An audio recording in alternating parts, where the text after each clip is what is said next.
What is going on, everybody? It's Civil here, and in this video we have our first ever face cam. And I figured it was a good time to do this because last weekend I went to the Madden Classic where I performed pretty decently. It was in Arlington, Texas, so I traveled all the way down there from Michigan, and there was 500 something competitors. I finished 33rd. I beat Drini in my third round, so I felt really good, and I met a lot of people there, so a lot of people learned what I look like. So I figured it was a good time to start a face cam here because there's no difference. So in this video, what we're going to be going over is it's going to be going over a lot of run D, and it's an idea that a lot of people were doing in the Classic. It was something I was definitely doing at the Classic, and it was something that you can do without compromising your pass coverage at all, which is really cool. It's just something that you need to be fully aware of when you're doing it, or to make sure that you're actually doing it. So that's the best way to put it. You have to be aware to do it when you need to do it, okay? So we're gonna jump right into practice mode here, and I'm gonna show you what I mean. Okay, so we're in the IForm Close right here.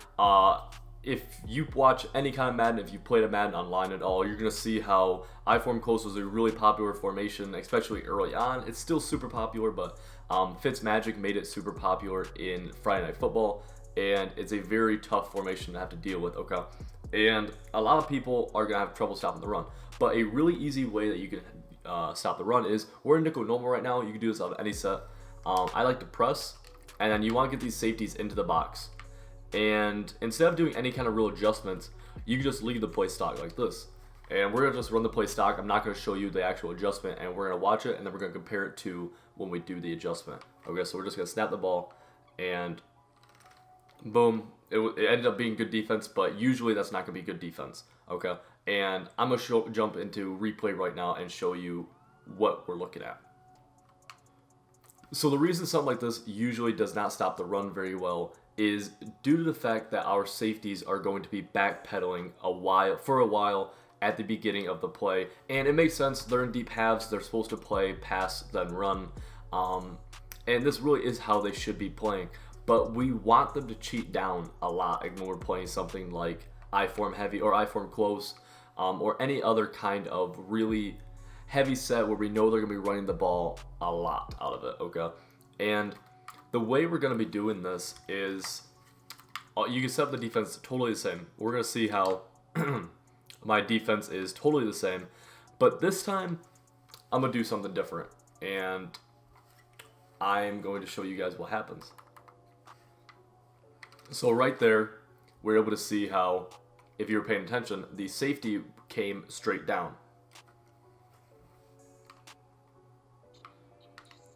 So right here, we had the safety, and he took one backpedal step, and then he comes down and helps fill a lane to keep the running back in check. Now, he didn't end up making the tackle, but you see how he's no longer 10 yards from the line of scrimmage. He is now up in the line of scrimmage trying to make a play, trying to help us fill a gap.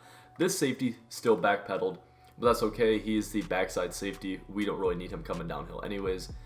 But we see how this guy is coming right downhill, which is perfect. That's exactly what we're looking for. And you can do this out of anything. And so what we're doing is when the ball is snapped, let me move my guys back down again. When the ball is snapped, we are spamming the right stick in on our defense. Okay, so boom. Spam the right stick in, and you see if you're watching that safety again, he's coming right downhill.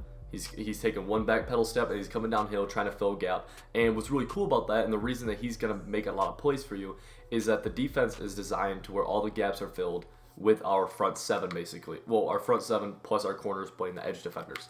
Okay, so the defensive run fits are taking into account what these guys up here are all doing, not what our safeties are doing. Notice how when we show our run fits here, the safeties are not in it. So when we get our safeties actually playing the run, it helps a ton because they're playing gap assignments that aren't assigned to them. So they're kind of coming in free, basically, is the best way I can put it in terms of Madden logic. That's really the best way I can do it. And you can do it out of anything. All you're doing is clicking the right stick in, no different than if you had a spy. If you were dealing with a spy, you'd be clicking the right stick in to attack the quarterback when he was running. It's the same exact thing right here, okay? Now, you can do this out of a cover 3, you can do it out of a cover 6 invert. Right here, we're going to do it out of this. And it should be this guy or this guy who comes free. Let's see, by the run fits. Or it might be this guy. So it should be one of our two corners, actually. One of our corners should be coming free on this. So we're going to snap the ball. And that time ended up being the backside corners. So you want to learn what it is for each play, because it can get a little bit different. I know for Tampa 2, cover 3, let's see it out, cover 3 real fast. Boom. So you see how everyone's in a run fit except for our deep zones. That's what a cover 3 is. That's why, compared to like cover 2 where you have 9 people in run fits, cover 3 you have 8. So cover 3 is traditionally a little bit worse against the run. But when we add this feature in, we get people coming downhill a lot better, and they're making plays in gaps that the game and the offensive line isn't really accounting them to be making gaps in, if that makes sense. Okay, so the next thing I want to show you guys in terms of run defense is another adjustment that we can make to really get our to really help set the edge against something like stretch. So we remember how before the safety was playing, he was playing real up, or he was coming up, backpedaling about 5 steps. And this time what we're going to do is we're going to put him in a hard flat. Now this is a coverage adjustment. This is a total coverage adjustment, and we're going to see what happens when we snap this ball. And this is not clicking the right stick in at all. And what we're going to do is we're going to see how he is coming free off the edge, because his pass assignment is a hard flat. So immediately he's shooting out to the hard flat for the pass, because in this game everyone is playing, all of your defenders are playing pass, then they play the run, which is really annoying because it's hard to get linebackers to flow downhill. It'd be very nice if they could flow downhill and then play pass afterwards if you wanted them to, but in this game you can't. So a really good run D adjustment is putting a safety like this to the stretch side in a hard flat, and you can do it, make it look something like this. You can do something like this to kind of give yourself backside, and we're gonna watch again how this safety is going to come downhill and he's going to get outside, and it's blowing up stretch by itself. They would have to start adjusting to be able to take away stretch like this. It's a very, very good way of getting your safety to come downhill.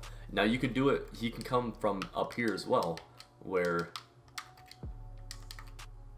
you know, he's in a hard flat up here. It's just he's going to take a little bit longer, but he's still coming free and he's still tackling us before we even get back to the line of scrimmage. So you see how this is a very real, useful adjustment to basically start taking away the run without overcommitting, because a lot of people, what they'll do is if they want their players to actually, you know, make tackles and get in the backfield, they'll start blitzing. But the problem with that is that a lot of times they take bad angles, and you're able to get crib shots on offense because your players are overcommitting. Because that's what happens if your run defense is just you blitzing, you've lost, because what's going to happen is your players are going to overcommit, and your linebackers and D-line are basically going to mesh in the first wave. And once the running back gets past that first wave, there's not many people left to kind of take them down. So you do want to avoid blitzing to stop the run if you can. At least that's what I like to do, because it makes it a lot harder for them to break big runs. And you can keep them to getting 2 yards, 3 yards, 4 yards of carry, instead of, okay, I'll blow up one, I'll blow up another, but then I'm going to give up a 50-yard run because one of my linebackers missed his assignment coming downhill. Okay, so I'm going to show you guys again what's happening with this safety. And I want you guys to pay attention to what this wide receiver is doing. This is why we want to press. This is what's happening when we're pressing. Okay. That wide receiver is getting that cornerback.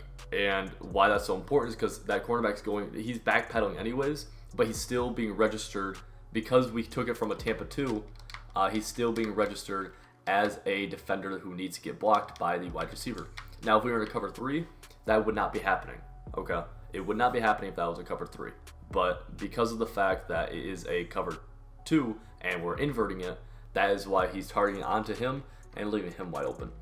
Now, one thing I do like to do, I know I was just saying how blitzing can get bad. If it's something where I like to blitz maybe one guy a lot of times, because against like a lead dive or something like that, I do like to have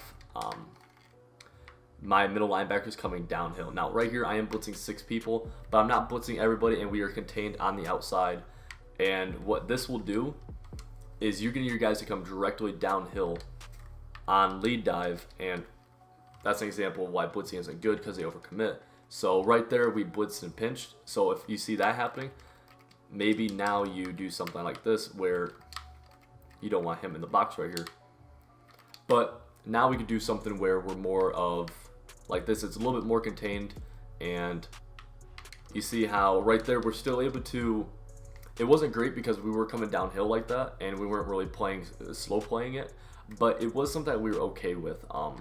But the real reason that you'd ever really want to blitz is to stop lead dive and stuff like that. Okay, so boom, pressing. And the reason I'm using my slot corner right here is because we have stretch taken away already, so we can do this. And it's still, it's decent, it's not great, but that's the only way you're gonna be able to get your linebackers to play up like that, coming downhill immediately at the snap, which is good to take away dive and other stuff like that. That's really the best thing I could say to help take away dive. But really what you want to do is kind of learn how to shoot the gap. That's really the best way to stop dive. Stretch, you're not going to shoot, and that's why you want to be able to have your safety come down and set the edge for stretch. And then you want to use her, typically you want to use her a backside guy like this, because he, a lot of times like on stretch, watch what Bentley's going to do here. Bentley's kind of just standing there, and he's going to get blocked by the backside tackle. That's not what we want. We want Bentley to be able to make a play. So what we're going to have to do is we're going to have to use our Bentley ourselves and be able to scrape across to make a play. So boom, now we're using him scraping across, and if we have any kind of user, we're able to actually come down and make that play instead of having him get blocked by the backside tackle and being useless. All right, so that's going to be it for the video, everybody. If you guys enjoyed, make sure you hit the like button, subscribe. Tell me what you think of the face cam. It's my first time doing it. If I should keep doing it, if not, let me know. That's going to be it. I will see you guys next time.